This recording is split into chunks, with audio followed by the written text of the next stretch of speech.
1946, Pittsburgh, Pennsylvania. You've just returned from the Pacific. The Depression is over. The war is behind you. The life you were promised is finally ahead. Every single month, without fail, you walk into Mellon Bank and deposit $40 into a savings account. You can still hear your father's voice. A man with money in the bank cannot be broken. By 1968, those $18,000, built through 22 years of strict discipline, turned out to be a trap. You did everything right, but you still lost. It wasn't a scam, it was mathematics. The political and financial system is engineered to slowly devalue your labor, so slowly that you don't notice the betrayal until it's too late. This isn't just a story about one man in Pittsburgh. Over the last 300 years, there have been 7 periods of massive inflation in developed economies. Weimar Germany, post-war Britain, America in the 70s, Argentina, Zimbabwe, Venezuela, and every single time the outcome is identical. Those who did everything right lost first. Not the scammers, not the lazy, but the ones who saved, the ones who sacrificed, the ones who trusted the system. Today, you will understand why the numbers in your account are not security. Watch until the end, and you will discover the one asset that has protected wealth during every crash for the last 300 years. And it is not what you think. Since childhood we are taught, saving is the right thing to do.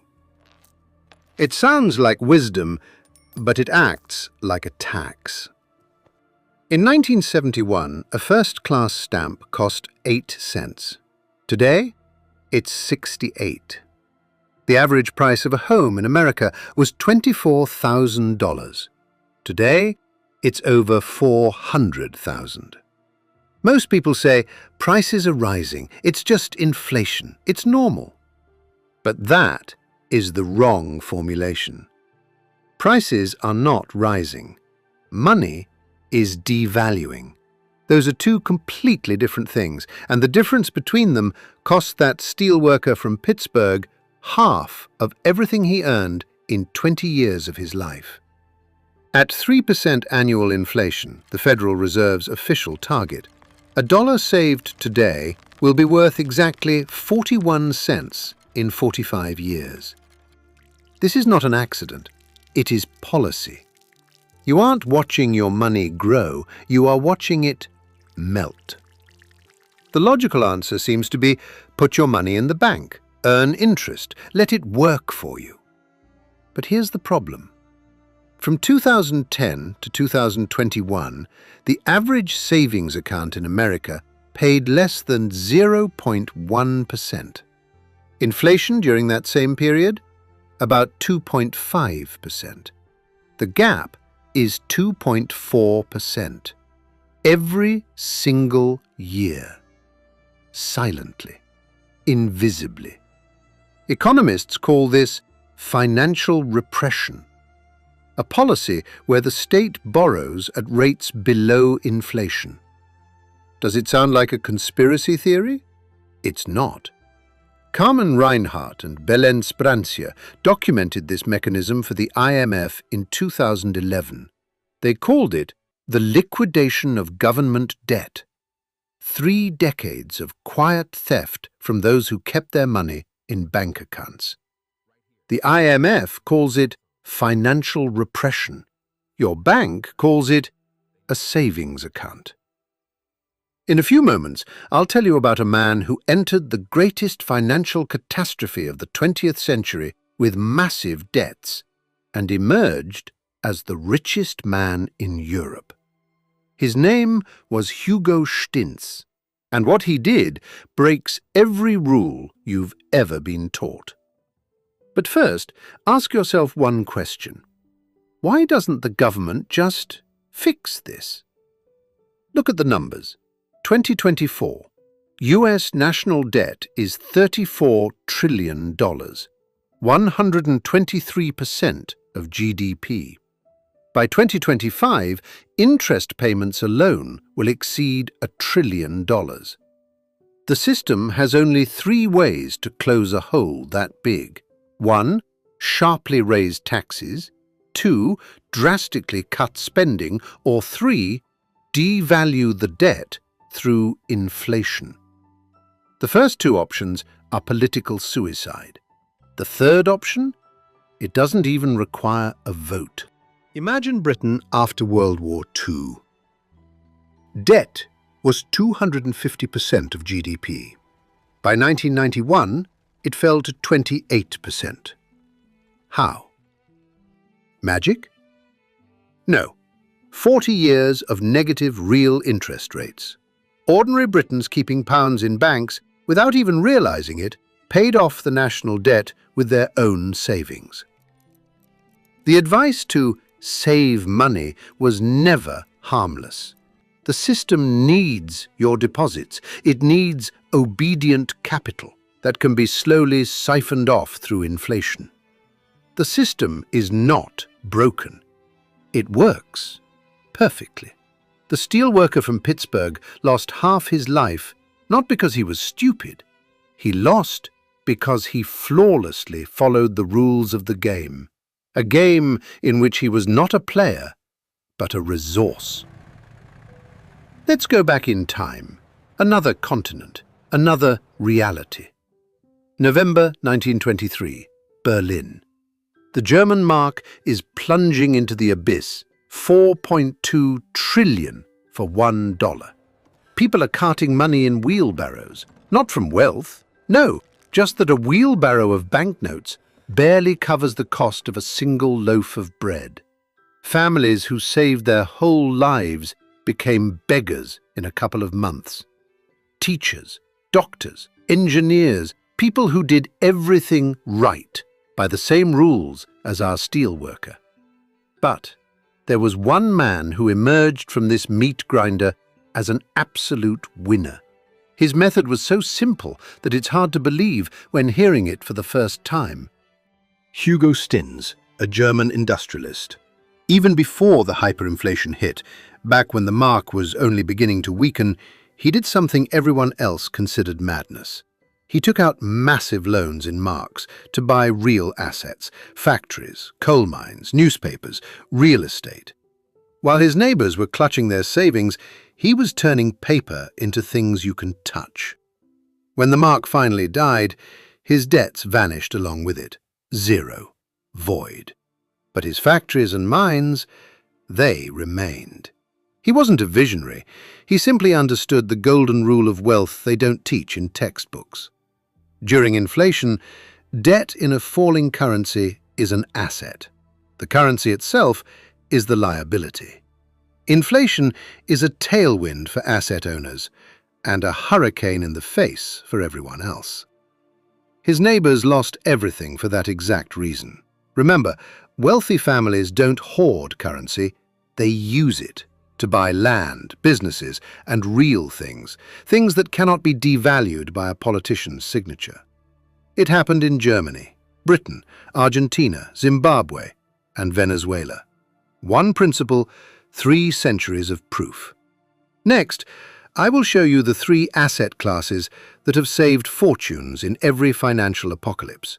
One has existed for thousands of years.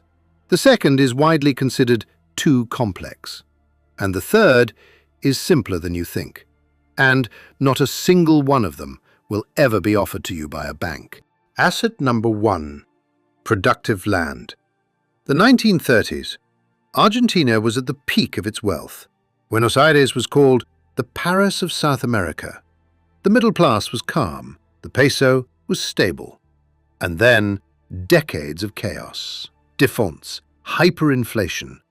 By 2035, 3 people X, deforming them 8970 points. By 2001, the banks simply froze the accounts. People were pounding on closed glass doors, begging to get their lives back. But those who owned the pampas, the fertile, productive land, they didn't even blink.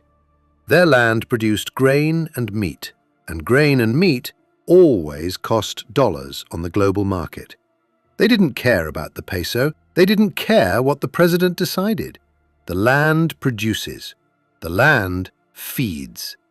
The government can print trillions of pieces of paper, but it cannot print a single hectare of land. Asset number 2. A business that makes real things. September 1939, World War II. Panic hits the stock exchanges. Everyone is in a state of terror, dumping their stocks as fast as they can. But a 26-year-old investor named John Templeton takes a step in the opposite direction. He borrows $10,000 and buys shares in 104 American companies, $1 per share. Companies that made steel, mined coal, produced food, and built trains. His logic was ironclad. A business that produces what people need will always be worth as much as those things cost. Money changes, but the need for food and steel, never. By 1944, his portfolio had exploded. Out of 104 companies, only 4 went bankrupt. That wasn't luck. He didn't bet on the currency, he bet on the reality of production. Asset number 3. Gold. The most controversial point. So let's forget opinions and look at the facts. In 1971, Nixon closed the gold window. The dollar was no longer backed by gold. An ounce cost $35. Today, it's around $2,300. And here is the main illusion that 99% of people miss. Gold didn't get more expensive. The dollar collapsed. In 1971, 1 ounce of gold could buy you a high-quality men's suit. Today, for $2,300, you will buy exactly the same high-quality suit. The purchasing power of gold hasn't moved a single millimeter in 50 years. Only the number of wrappers they ask for it has changed. Gold is not an investment. It is insurance. It doesn't grow. It simply doesn't sink while everything else goes to the bottom. Central banks have been buying it at record rates for 3 years straight. They know the math. Productive land, real business, gold. They share the same nature. They cannot be devalued by a decree. The government can print trillions, but it cannot print wheat, oil, or a bar of gold. Wealthy families have always known this, not because they are smarter, but because their advisors studied history. And history has been repeating the same scenario for 3,000 years. Right now, US debt is 123% of GDP. Interest payments? 1 trillion a year. The same numbers as Britain in 1945. The same math, the same and only way out, and the same price that will be paid by those who keep their money in the bank. Think about the steelworker from Pittsburgh. He retired in 1972 with $18,000 in his account, the exact amount he saved over 22 years. The number didn't change, but he could only buy half as much as the day he opened the account. Decades of his life simply vanished. He wasn't lazy, he wasn't stupid, he just followed the rules. But the system wasn't working for him. Your savings account is not a safety net. It is an invisible pump, siphoning the energy of your labor into a system that needs your patience, not your prosperity. If that steelworker had bought land instead of a deposit, his grandson would start life with a different future today. Not because they were lucky, but because land preserves its value far longer than money in a bank account. History doesn't repeat itself word for word, but the balance always clears. If you saw the mechanics a little clearer today, follow for more. History already has all the answers. I will just show you where to look.